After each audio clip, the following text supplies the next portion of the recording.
ॐ श्वेतांगं श्वेतवस्त्रं सितकुसुमगणैः पूजितं श्वेतगन्धैः क्षीराब्दो रत्नदीपे सुरनरतिलकां रत्नसिंहासनस्थाम् दोर्भिः पाशाङ्कुशाब्जा भजवरदधतं चन्द्रमौलिं त्रिनेत्रं ध्यायेच्छानत्यरथमीशं गणपतिममलं श्रीसमेतं प्रसन्नं वक्रतुण्डमहाकाय सूर्यकोटिसमप्रभ निर्विघ्नं कुरु मे देव सर्वकार्येषु सर्वदा। वसुदेवसुतं देवं कंसचाणूरमर्दनं देवकी परमानन्दं कृष्णं वन्दे जगद्गुरुं। स्वस्ति श्री गणेशाय नमः।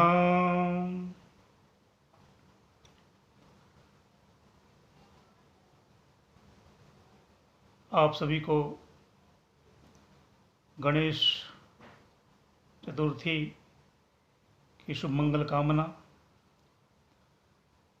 सिद्धि विनायक भगवान श्री गणेश को नमन करते हुए आज प्रथम बार आप सबके समक्ष प्रस्तुत हो रहा हूँ। आज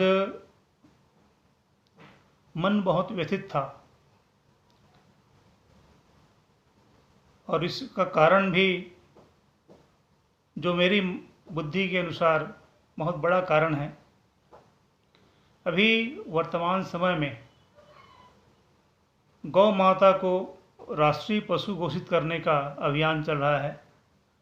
सभी लोग अपने अपने स्तर पे अभियान चला रहे हैं, जो बहुत ही सराहनीय कदम है, बहुत अच्छी बात है।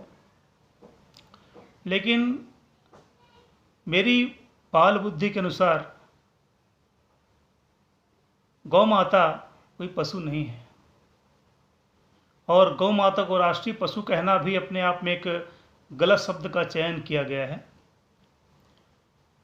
क्योंकि गौ माता में समस्त देवी देवताओं 33 कोटि देवताओं का वास ऐसा माना जाता है। और ये मैं नहीं कह रहा हूँ, ये स्वयं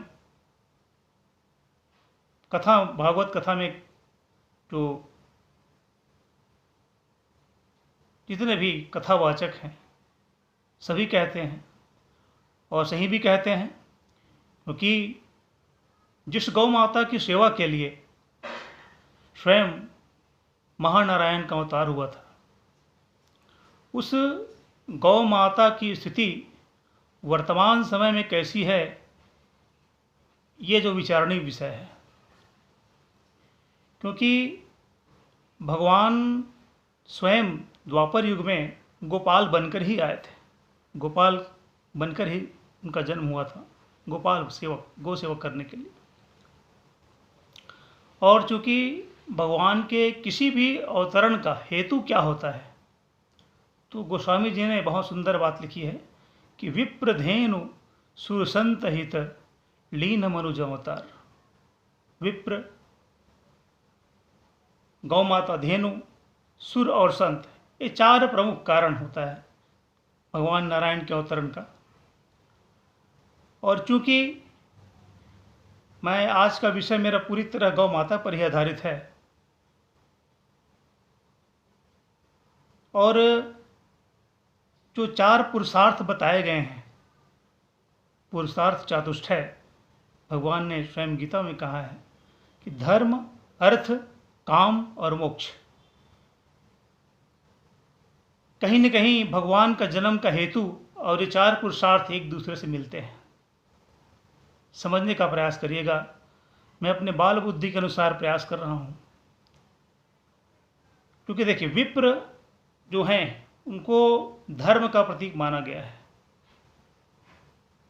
ब्राह्मणों, और विप्र कहलाने का अधिकार किनको है ये भी जरा जानना बहुत ज़रूरी है, क्योंकि जो अपना ब्राह्मणत्व बचा के रखे हों, विप्र की परिभाषा तो बहुत गहन विषय है, बहुत लंबी चर्चा इस पर हो सकती है, लेकिन समय का अभाव है। तो विप्र जो हैं धर्म के प्रतीक माना गया है, और गौ माता को प्राचीन समय में गौ माता पर ही पूरी अर्थव्यवस्था आधारित थी। कैसे बताऊंगा आपको। और जो सूर्य हैं, जो तीसरे हेतु है भगवान के जन्म लेने का, तो सूर्य जो हैं वो कामनाओं के प्रदाता हैं, देवता जो हैं।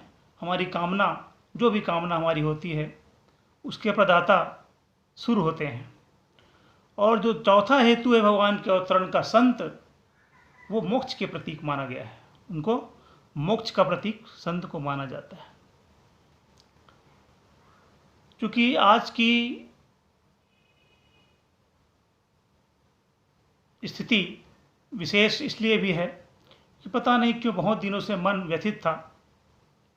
एक सही समय का चयन मैं करना चाहता था, और भगवान सिद्धि विनायक की आराधना हमारे बेमेतरा नया पारा स्थित गणेश पंचायतन शमी गणेश सिद्धि विनायक मंदिर में गणेश जी की आराधना के साथ साथ हमारे सनातन देवों के जो पंचदेव हैं, सनातन परंपरा के पंचदेव के साथ ही माँ पीताम्बरा भगवती की भी आराधना चल रही है। तो कल से मन में माता जी की प्रेरणा हुई, कहा जाए, या जो भी विषय हो, मन बहुत व्यथित था। सो आज आप सबके समक्ष प्रस्तुत हो रहा हूँ। तो गौ माता जो भगवान के अवतरण का दूसरा हेतु है, विप्रधेनु सूर संतहित लीन मनुज अवतार, मनुष्य के रूप में भगवान आए थे और चारों की रक्षा के लिए आए, आप सब जानते ही हैं। तो समझने वाली बात यह है कि गौ माता पर प्राचीन समय में अर्थव्यवस्था क्यों आधारित थी, और अभी भी वर्तमान समय में भी कहीं न कहीं गौ माता पर ही पूरी भारतीय अर्थव्यवस्था टिकी हुई है। वे देखिए, भारत जो है कृषि प्रधान देश है, और कृषि प्रधान देश होने के नाते जो कलयुग है उसमें अन्नमय प्राण होता है। अन्य युगों में तप के बल पर, साधना के बल पर जीवन यापन हो जाता था, लेकिन ये कलयुग है, घोर कलयुग है, और कलयुग में अन्नमय प्राण होता है। अगर आप अन्न का सेवन नहीं करेंगे तो आपका शरीर अधिक दिन तक जीवित नहीं रह पाएगा। तो चूंकि हमारा भारतवर्ष कृषि प्रधान देश है, और यज्ञ परंपरा, सनातन यज्ञ परंपरा के अनुसार, जो जहाँ तक मेरी बुद्धि जाती है, बारिश वर्षा के बिना किसी भी प्रकार का अन्न उत्पादन नहीं हो सकता। और दो प्रकार के मेघ होते हैं, पर्जन्य मेघ जिससे सुवृष्टि होती है, और सामवर्तक मेघ। सामवर्तक में वर्षा मेघ वो है जब द्वापर में भगवान श्री बांके बिहारी जी ने गोवर्धन पर्वत को धारण किया था, तब देवराज इंद्र कुपित होकर जो विनाशकारी वर्षा कराए थे, वो सामवर्तक मेघ से होती है। और जो सुवृष्टि होती है पर्जन्य मेघ से, वो सनातन परंपरा के अनुसार जब यज्ञ का संपादन हो तो उससे जो उष्मा ऊर्जा निकलती है, तो उससे पर्जन्य मेघ बनता है, और उससे सुवृष्टि होती है। तो जब गौ माता ही नहीं रहेगी, गौ माता की हत्या अभी वर्तमान समय में जो भारतवर्ष पर काला कलंक है, पूर्व शंकराचार्य और वर्तमान शंकराचार्य जो मेरे पूज्य गुरुदेव हैं ऋग्वेदी पूर्वमनाय पुरी पीठाधीश्वर जगत गुरु शंकराचार्य भगवान, इनका भी बहुत ही सुंदर प्रयास गौ रक्षा पर हुआ है। मैं उनका शिष्य हूँ, तो अपने गुरु के उद्देश्य की पूर्ति के लिए मेरा भी कुछ कर्तव्य बनता है। तो बस वही आज छोटा सा प्रयास आप सब तक मैं गौ माता की मन में जो व्यथा है उसको मैं आप तक पहुंचाने का प्रयास कर रहा हूं, क्योंकि गौ माता में समस्त देवताओं का वास माना गया है। गौ माता के द्वारा जो घी, दूध, दही, मक्खन हम सब प्रेम से उपयोग करते हैं, घी से तरह तरह के पकवान हम बनाते हैं। अच्छी बात है, क्योंकि गौ माता स्वयं अपने द्वारा दिए हुए किसी भी वस्तु का स्वीकार नहीं करती, स्वयं नहीं खाती है। परोपकार में जीवन गौ माता का है। तो गौ माता के मन में जो बात है उसको मैंने अपने कलम से लिखी है। वही बात आज पद्य में न कहकर व्याख्या करते हुए कहूँगा। रचना तो मैं कई बार फेसबुक में आप सबको मिल ही चुकी है, और जिस किसी को भी चाहिए उसको मैं व्यक्तिगत रूप से भी दे सकता हूँ, क्योंकि मेरा मानना है कि सही चीज़ का प्रसार प्रचार व्यापक होना चाहिए। और दुखद स्थिति यह है, अभी वर्तमान समय में एक गीत बहुत प्रचलित हुआ है, किसी बच्चे ने गाया है। अब मैं उसको व्याख्या नहीं करूँगा। बचपन का प्यार, ये जो गीत किसी एक बच्चे ने गाया है, उसको ऐसी प्रसिद्धि मिली है कि मुझे बहुत वेदना हो रही है कि एक फूहड़ गाने को स्वयं हमारे प्रदेश छत्तीसगढ़ के यशस्वी मुख्यमंत्री द्वारा उनको सुना जा रहा है और ताली बजाया। उनका कहना है कि हमारे छत्तीसगढ़ का नाम रोशन कर रहे हैं। तो मैं आपसे कहना चाहूँगा मुख्यमंत्री जी कि हमारे छत्तीसगढ़ में ऐसे ऐसे उनसे छोटे भी ऐसे विद्वान बालक हैं जो रामायण, गीता, भागवत पर प्रवचन कर रहे हैं। उन पर आपका ध्यान नहीं जाता है, और एक फूहड़ गाने पर आप उसको कह रहे हैं कि वो हमारे छत्तीसगढ़ का नाम रोशन कर रहा है, वो भी मीडिया में आकर। तो आपसे मैं पूछना चाहूँगा कि ये क्या संदेश दे रहे हैं आप छत्तीसगढ़ की परंपरा के बारे में, कि हमारे छत्तीसगढ़ में ये बचपन से ही ये गाना जो चल रहा है, बचपन का प्यार भूलना, ये आप क्या साबित करना चाहते हैं? ये हमारे संस्कार नहीं हैं माननीय महोदय जी। और रही बात, और उसको व्यापक प्रचार भी मिल रहा है ना, वो व्यक्ति, वो बालक, अच्छी बात है, किसी गरीब बालक को उसकी अर्थव्यवस्था सुधर रही है, बहुत अच्छी बात, इसमें कोई दो मत नहीं। लेकिन उसके साथ साथ जो सही है उसका भी प्रचार प्रसार व्यापक रूप में होना चाहिए, मेरा कहना यह है।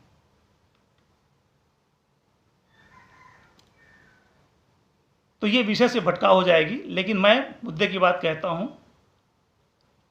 कि जब कोई भी यज्ञ अनुष्ठान, धार्मिक पूजा, यज्ञ हो, भागवत कथा हो, या फिर छोटी सी छोटी सत्यनारायण जी की भी कथा हो, तब भी बिना पंचामृत के कोई अनुष्ठान, पूजा, कर्म नहीं हो सकता।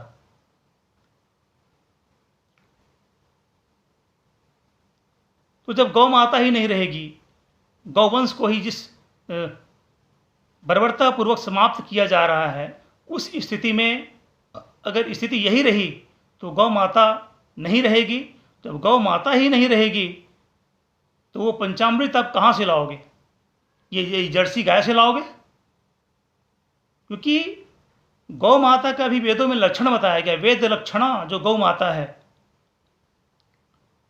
उनके द्वारा जो पंचामृत पंचगव्य प्राप्त होता है, और उस प्राप्त पदार्थ का उपयोग जब किसी भी अनुष्ठान, पूजा आदि में किया जाए तो वो फलदायी होता है। अब वेद लक्षणा गौ माता का लक्षण क्या है?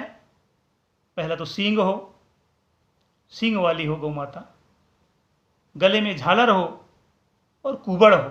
ये प्रमुख 3 लक्षण हैं जो जर्सी गाय में नहीं होते हैं।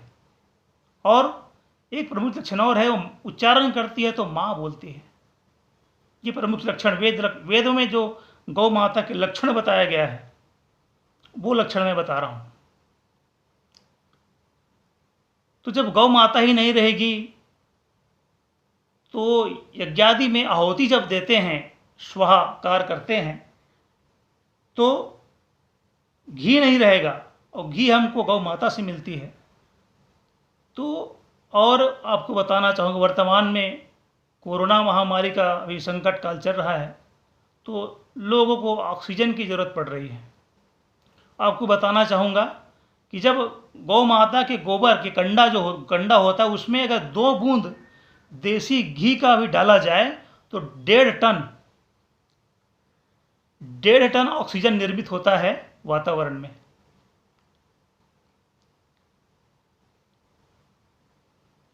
इस प्रकार जब गौ माता ही नहीं रहेगी तो यज्ञ आदि भी नहीं होगा, और यज्ञ नहीं होगा तो पर्जन्य मेघ से सुवृष्टि नहीं होगी, और सुवृष्टि नहीं होगा तो अन्न उत्पादन नहीं होगा। और चूंकि कलयुग में अन्नमय प्राण है, इसलिए अन्न के बिना किसी भी व्यक्ति या जीव की जीवन की कल्पना भी नहीं की जा सकती। तो और विशेष स्थिति ये है कि जब हिंदू के घर में हमें ठौर नहीं है, गौ माता कहना है कि हिंदू ही मेरे रक्षक हैं और जो भक्षक बने हुए हैं। जब तक गौ माता दूध दही दे रही है तब तक सेवा करेंगे, और जब बुजुर्ग हो गई तो उनको कसाई के हवाले कर देंगे। क्या आप ऐसे अपने माता पिता के साथ भी कर सकते हैं क्या?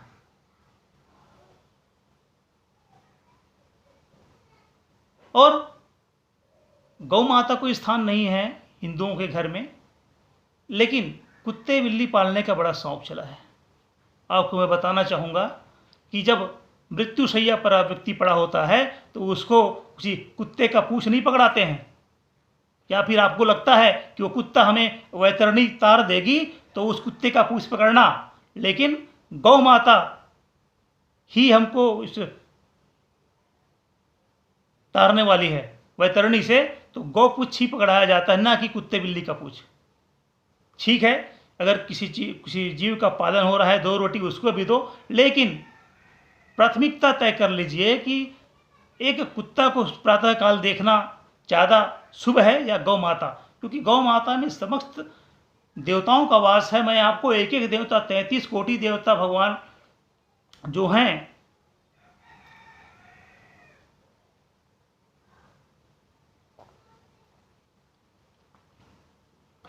गौ माता के शरीर में कहाँ कहाँ 33 कोटि देवता हैं, उसका मैं आपको वर्णन भी कर सकता हूँ, लेकिन समय की कमी है।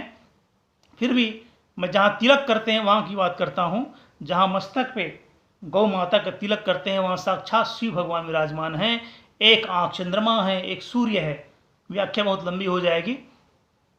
तो मेरा कहना है, जब आप किसी मंदिर में जाते हैं, देवालय में जाते हैं, बांके बिहारी मंदिर जाएंगे तो क्या अर्पण करते हैं? सुंदर पकवान, मिश्री, मक्खन, मिश्री,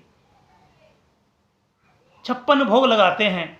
लेकिन जब गौ माता को भोजन कराने की बारी आती है तो विशेषकर हमारे छत्तीसगढ़ में दुर्भाग्य स्थिति है कि एक लोक भाषा में जिसको बोलते हैं कोटना, अपना जूठन धोवन को पिलाया जाता है।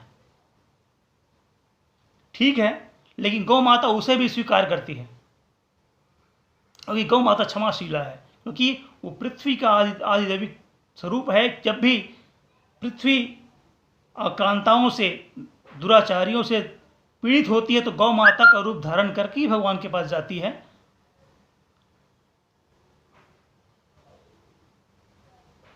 और दुर्भाग्य है, ये भारतवर्ष का काला कलंक है कि जिस गौ माता की सेवा के लिए स्वयं भगवान कृष्ण गोपाल बनकर आए, उनको तो आप 56 भोग लगा रहे हो, लेकिन गौ माता को अपना जूठन धोन खिलाते हो।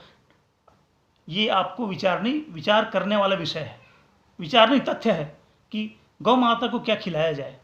ठीक है, धान का बचा हुआ शेष पैरा उनको दिया जाता है, अच्छी बात है, क्योंकि वो जानती है ये पैरा खाना मेरा धर्म है। गौ माता के सामने मांस रखोगे तो वो नहीं खाएगी, वो जानती है वो, क्योंकि मांस खाना मेरा धर्म नहीं है।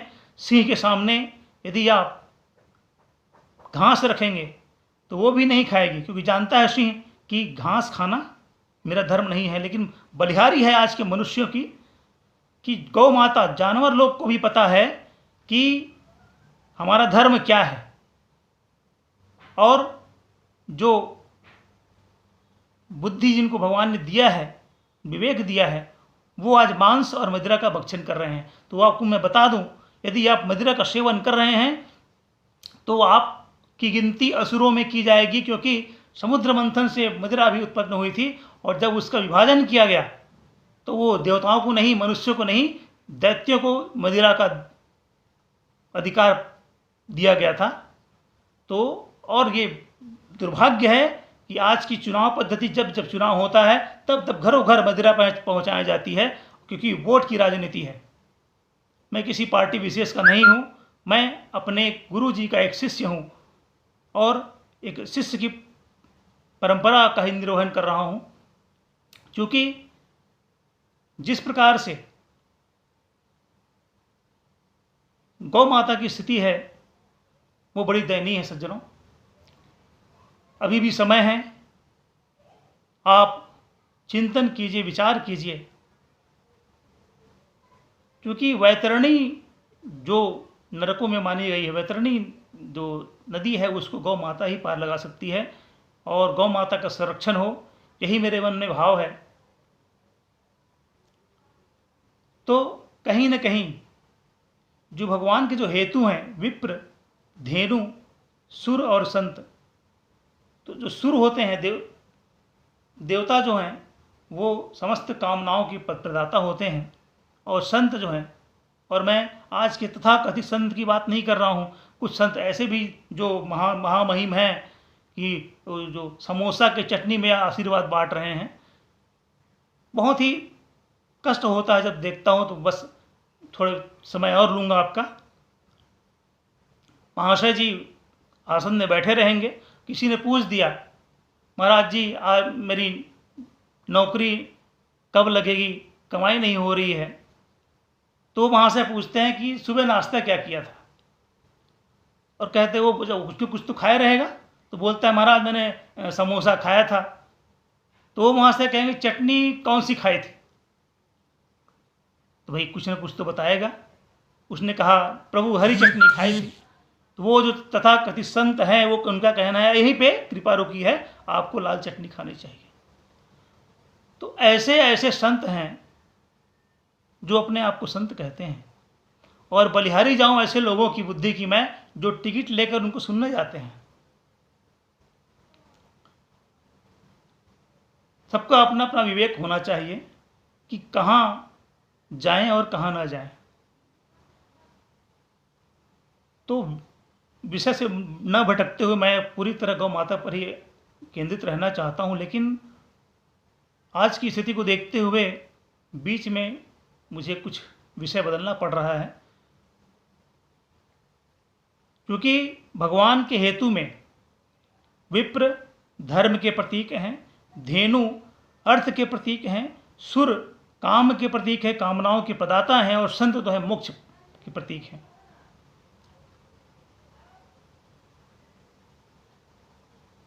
तो जो चार पुरुषार्थ और चार हेतु भगवान के अवतरण के हैं, उसमें अंतिम बस 5 मिनट और लूंगा आपका। धर्म, अर्थ, काम और मोक्ष, ये चार पुरुषार्थ जो है क्रम से है, लेकिन घोर विडंबना है, घोर विडंबना है कि अभी क्रम को बिगाड़ा जा रहा है। धर्म पीठों में अर्थ की प्रधानता हो रही है, काम की प्रधानता हो रही है, और मैं मर्यादा पूर्वक बोल रहा हूं, दूसरे काम की बात कर रहा हूं, जो विषय वासना से लिप्त ऐसे व्यक्तियों का धर्म पीठ में अधिकार हो रहा है।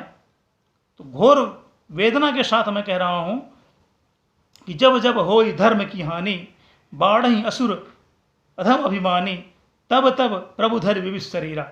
मैं ज़्यादा विशेष जानकारी रखता नहीं हूँ, लेकिन जितना मैं जानता हूँ अपनी यथाशक्ति बुद्धि के अनुसार कह रहा हूँ कि यदा यदा ही धर्मस्य ग्लानिर्भवित भारत अभ्युत्थानमधर्मस्य तदात्मानं सृजाम्यहम् परित्राणाय साधूनां विनाशाय च दुष्कृतां धर्म संस्थापनार्थाय संभवामि युगे युगे। मेरा नहीं, भगवान कृष्ण का स्वयं गीता में अर्जुन को उपदेश है कि जब जब आसुर शक्तियों का प्रभाव बढ़ता है तब तब प्रभु अवतरण होते हैं, और हम उन प्रभु के सेवक हैं, उनके दास हैं, तो हमें भी उनका ही कुछ, क्योंकि ईश्वर अंश जीव अविनाशी, उनके अंश हम भी हैं, तो अपने आराध्य, हमारे आराध्य जो करते